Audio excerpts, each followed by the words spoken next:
The other day, I was reminded of a trend that was popular a few years back, the 3x3 image chart. This trend involved creating a grid of 9 images, arranged in 3 rows and 3 columns. You would then fill out each box with an image representing one of 9 films that were meaningful or sentimental to you. Around the time this was popular, I created my own grid, which I recently rediscovered. This is my 3x3 image. Looking at this 3x3 now, I still wouldn't change a thing. Each movie in this grid holds significant personal value to me. However, I did notice an interesting pattern. 5 of the 9 movies, The Dark Knight, Blade Runner 2049, The Departed, Shutter Island, and Chronicle, are all tragedies, while 3 of them, Django Unchained, Baby Driver, and 1917, contain various tragic elements, and one of 9 is Chef. Seriously, if you haven't seen Chef, do yourself a favor and watch this movie. It's just a fantastic feel-good film. Needless to say, I apparently like tragedies. This was something I didn't do consciously, but in hindsight, it makes total sense. Many of my favorite books, games, and TV shows feature many tragic elements. Basically, most entertainment I like to consume likes to hurt me, and I think I know why. But first, what exactly is a tragedy? The concept of tragedy can be traced back to ancient Greek theater, with the Athenian tragedy, one of the oldest surviving forms of drama. Emerging around the 6th century BCE, prominent playwrights such as Aeschylus, Sophocles, and Euripides significantly shaped the genre. At its core, tragedies involved profound human suffering and dramatic events that befall the central character, reflecting deep aspects of the human experience. Although the fundamental theme of tragedy, dealing with human misfortune and moral dilemmas,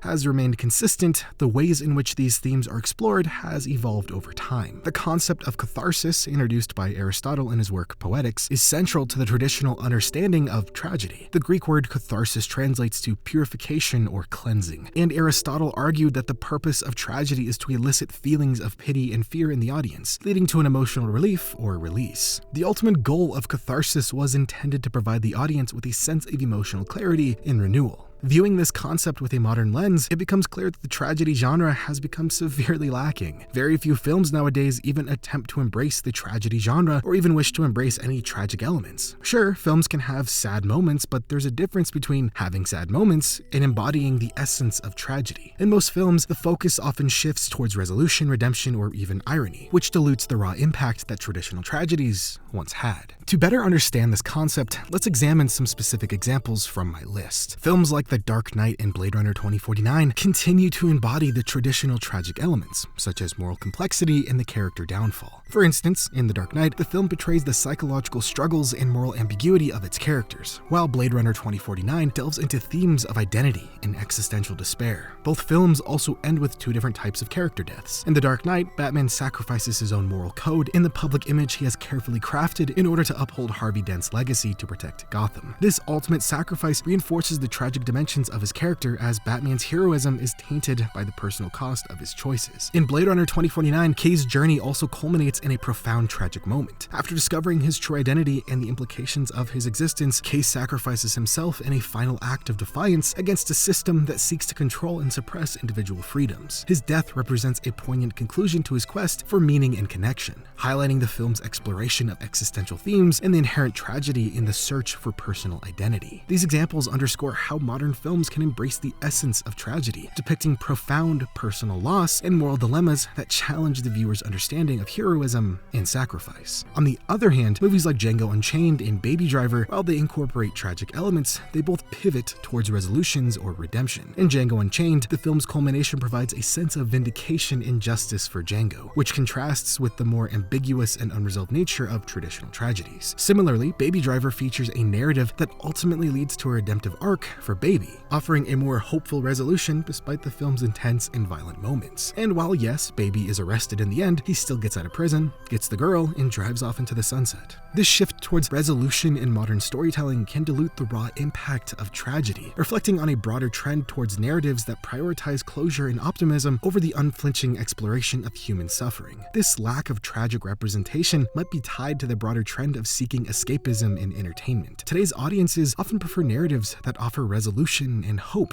rather than confronting the harsher aspects of life. Film and media have increasingly leaned towards uplifting, feel-good endings or complex, often fantastical worlds where suffering is temporary or non-existent. This shift aligns with the growing cultural tendency towards toxic positivity, where, no matter what, you better avoid and suppress negative emotions because good vibes only, I guess. Now, this isn't to say everyone should be depressed all the time because the world is shit. No, in fact, I believe people fluctuate, and that's okay. You can be happy, you can be sad. Everybody is constantly shifting in emotions. However, to solely focus on one singular emotion and suppress all others, to me, is very dangerous. Perhaps this is why I'm drawn to tragedies. There's a raw honesty in tragedy that can be both uncomfortable and enlightening. They force us to confront the uncomfortable truths of human existence and grapple with the complexities of our emotions. They are a mirror reflecting our fears, our regrets, and our desires, often leading to a deeper understanding of ourselves and the world around us. Speaking specifically as a man, society often teaches us to suppress our feelings, to keep everything bottled up, and to avoid discussing our emotions. This cultural norm encourages emotional repression, which can be isolating and harmful, contributing to male suicide rates being 3 to 4 times higher than those of women. As a strong advocate for mental health awareness, I've looked for ways to help broach this somewhat taboo subject of men's feelings. Yeah, I'd suggest therapy, studying stoicism, or just talking to a close friend,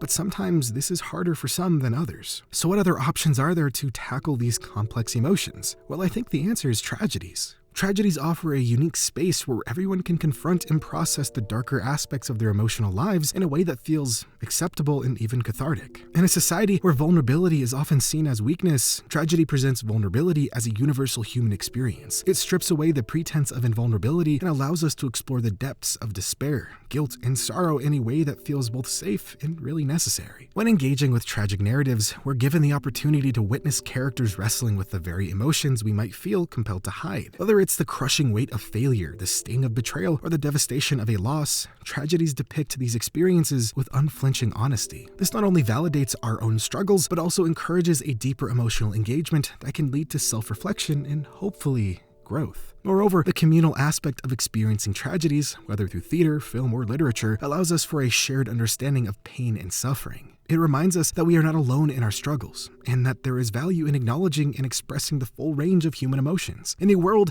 that often emphasizes moving on and staying positive, tragedies encourage us to pause, reflect, and truly feel. In this way, tragedies can serve as a powerful tool for emotional healing and connection. Because of this, it's no wonder why I love movies like The Dark Knight, Blade Runner 2049, The Departed, Shutter Island, or Chronicle. It's no surprise some of my favorite games are The Last of Us Part 2, Halo Reach, Mass Effect 2, Spider-Man, or even BioShock Infinite. It's why I love Breaking Bad, Mr. Robot, and even The Clone Wars. These films, games, and shows resonate with me because they delve into the complexities of the human experience, with the same raw honesty found in classic tragedies. They don't shy away from exploring difficult themes or confronting the darker aspects of life. Instead, they embrace them, offering narratives that challenge and provoke, yet also provide a sense of catharsis. Despite the trend towards more optimistic or escapist narratives, tragedies hold significant value by confronting and articulating the deeper aspects of human experience. They offer a space for emotional exploration and catharsis that remains crucial, especially in a world that often seeks to avoid discomfort. By embracing the tragic elements in stories, we create a space where it's okay to feel deeply, to grieve, and to explore the complexities of our inner lives. This is especially important for not just men, but anyone who might otherwise struggle to find avenues for expressing their emotions in a society that doesn't always make room for vulnerability. Through tragedies, we can find a deeper pathway to emotional resilience and a deeper understanding of ourselves